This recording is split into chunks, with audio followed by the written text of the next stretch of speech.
Hello, race fans. It's King Midas here from the Bull Ring Bandits, and we're getting ready to have our first championship week in the Bull Ring Bandits online PlayStation 4 Racing League. And I wanted to take an opportunity and explain to you the point dynamics or the point system for this league and kind of give you some insight on what to be looking out for in this week's championship race. So first of all, the Bull Ring Bandits have been racing. They've had 16 races over the last 8 weeks that lead them up to the race of champions. And so in those 16 races, the points format is structured as such to where you can get points for heat races. If you end up in a B main, you could get some points.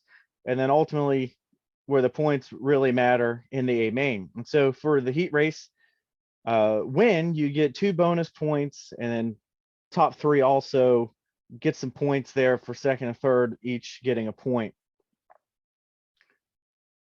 The A main, you get 20 points for winning, 18 points for finishing second, and then it's just a 1 point interval for every position after that. So there's a slight advantage to winning the A main in terms of points. Not only do you get that additional point for winning the race, you also get a champion point. So you might be wondering, what is this champion point? Well, the champion points come into play for the race of champions. So let's kind of explain champion points a little bit more here. So they're similar to a playoff point. You must earn at least 1 champion point to be entered into the race of champions, which is the race in which the season champion is decided. And so how do you get champion points? Well, every time that a driver wins an A main race, they get 1 champion point. And if they win the back row challenge, that challenge is if you win the previous race, you get the option to start at the rear of the field in the back row. And if you come up through the field and win the race, you'll not only get a champion point for winning the race, but you'll also get an additional champion point because you completed the back row challenge. So you get a total of 2 champion points in that scenario. Now, at the end of the season, also there are some extra champion points that are provided to the racers on how successful they were throughout the season. And so uh, if you are a race winner, you got at least 1 win in the season to kind of set you above the other competitors in the field. You're provided 1 additional champion point at the end of the season. And then if you don't have any wins, you can still get a champion point by scoring at least 150 regular season points throughout those 16 races. That'll give you 1 champion point. And if you get 300 regular season points, you can actually get a second champion point. And so every 150 points that a racer earns, they'll get an extra champion point. And this isn't just for drivers that don't have wins. This is for every driver. But this is one way that if you didn't win throughout the season, that you could still earn a champion point. And so here are the journeyman standings after our 16 races in season 1. Highside Mike is the overall regular season point leader with 322 points. And because of that, he will pick the racetrack for the race of champions, which he announced already would be Rockberry. And so that's going to be a very interesting race. And what we're going to do here is we're going to kind of look at just the top 9 because all of the drivers that have automatically transferred into the race of champions are here in the top 9. We're going to break down piece by piece the champion points that drivers have earned and how they ended up in the championship race. And so starting with Highside Mike, he won 2 races this year. That'll provide him with 2 champion points. But because he earned 300 points, he gets 2 additional champion points for that. Plus, he won at least 1 race in the season, so he'll get a 3rd additional champion point at the end of the season, bringing him to a total of 5 champion points. Ty Man has 6 champion points going into the final race, and that's because he won 5 races, plus in one of those races that he won, he completed the back row challenge. He's the only driver in the journeyman to successfully complete the back row challenge this season, so he's got 6 points. Now, he also has at least 150 points for an extra champion point, and he has won at least 1 time in the season for another champion point, bringing his total to 8. Flying Hillbilly finishing 3rd overall in the journeyman standings for the first 16 races. Didn't win any races, didn't get any champion points that way, but because he scored 270 points, that's above 150, he gets 1 champion point, putting him into the race of champions. Trip D has won 4 times, got 4 champion points. Because he's won at least 1 time, he got 1 champion point, and he's got over 150 points. That gives him another champion point, bringing his total to 6. Big Cajun, also not a winner, but scored at least 150 points, giving him 1 champion point. Mason did get 1 win early in the season, and so he got 1 champion point for that win, another champion point for having at least 1 win in the season, and then he also scored at least 150 points, which gave him an additional champion point, bringing the total 3.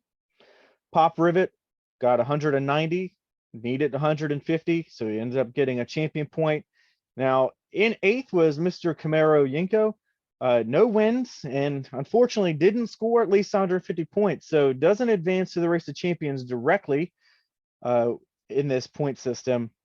However, behind him in 9th, winning twice at Kenyon County in the season, was Coach Jimmy. So those 2 champion points, plus having a champion point for winning at least 1 race in the season. No additional points because of he didn't reach 150 points, so only a total of 3 champion points going into the race of champions. Now, the drivers will line up the race in this order, how they finish in the regular season standings. So it's not based off of champion points where they start. We'll see the guys where they were in the overall 16 races. That'll determine the starting lineup for this race at Rockberry.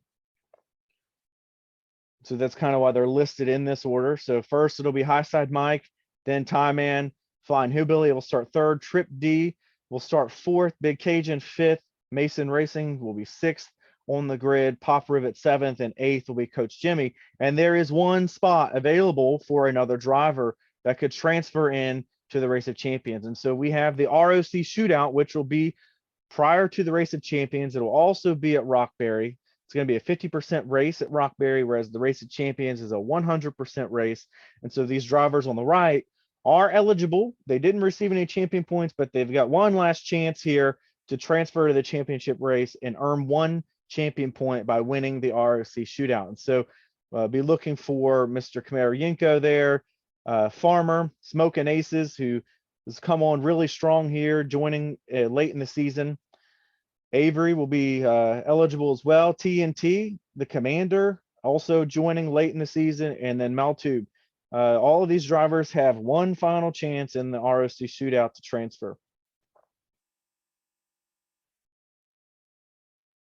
So also champion points are very important because each one that you earn throughout the season is basically a bonus point for the championship race.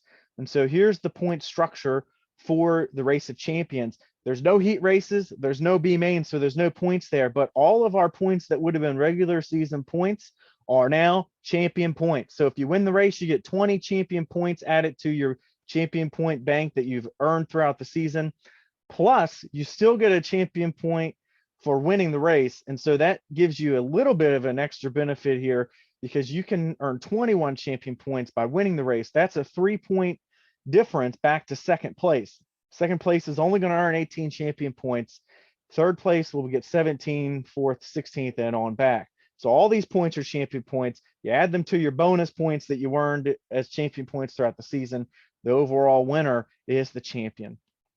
And so let's take a look at what that might mean for the journeyman as they head into the championship race. So Highside Mike, although he was the point leader, only has 5 champion points. There's Tie Man has 8. He's going to beat Tie Man in this race by 3 positions to tie, 4 positions to win the championship.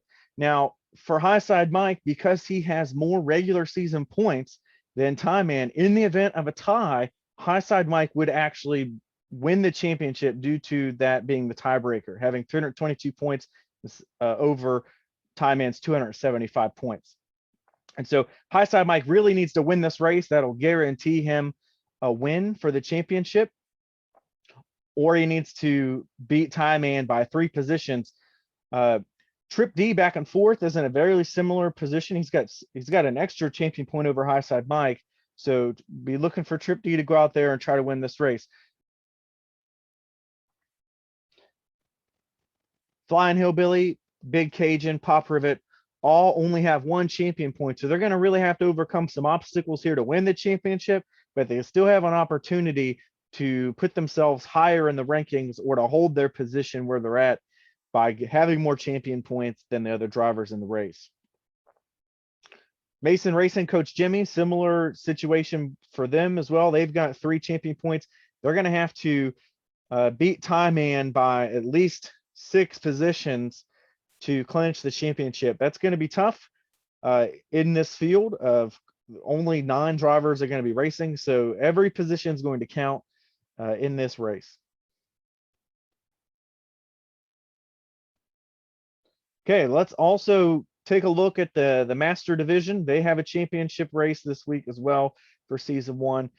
These are the top 6 drivers. All top 6 of these drivers have clinched a spot in the championship race through that dynamic system that I described earlier for the journeyman. Turns out that only Tox is going to end up with 14 champion points. He pretty much has clinched the championship title at this point. He has to show up to the race to win the championship. If he fails to show up and Rocket Fan wins the race, Rocket Fan would become the champion.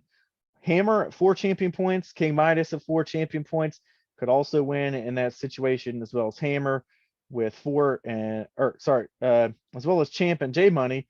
If they could best the guys with 5 and 4 points, they could also end up, placing second in the championship standings or winning the championship if something prevents the only Toxic from participating. Okay, we got a long list of drivers here eligible for the ROC shootout in the Master Division. Now, the Master Division does have a weekly tryout requirement. And so because of that, there is an extra stipulation on who can be eligible for the ROC shootout. You have to have started at least 3 Master Division races to be eligible. And so there's no tryout for the ROC shootout. However, you had to have passed the tryout 3 times and raced in at least 3 of those races to be eligible for this race. And so because of that, we have 8 drivers that are eligible: Highside Mike, Farmer, Little Jet, Camaro, Flying Hillbilly, Garves, Holloway, and Give Me Methanol, all eligible to race their way into this championship race. And so this race will take place on Wednesday of this week, and the Journeyman Championship races will take place on Tuesday. 9 o'clock Eastern time is the start time for both ROC shootouts. 10 o'clock p.m. Eastern time is the start time for the Race of Champions for both divisions. The Journeyman race for sure will be live streamed and available for people to watch on Facebook or YouTube. And of course, because the admins and everyone is in the master race, it may be difficult to make that happen, but we'll see what we can do for the Master Division. So I hope you check in and watch the race. It's definitely going to be a good one.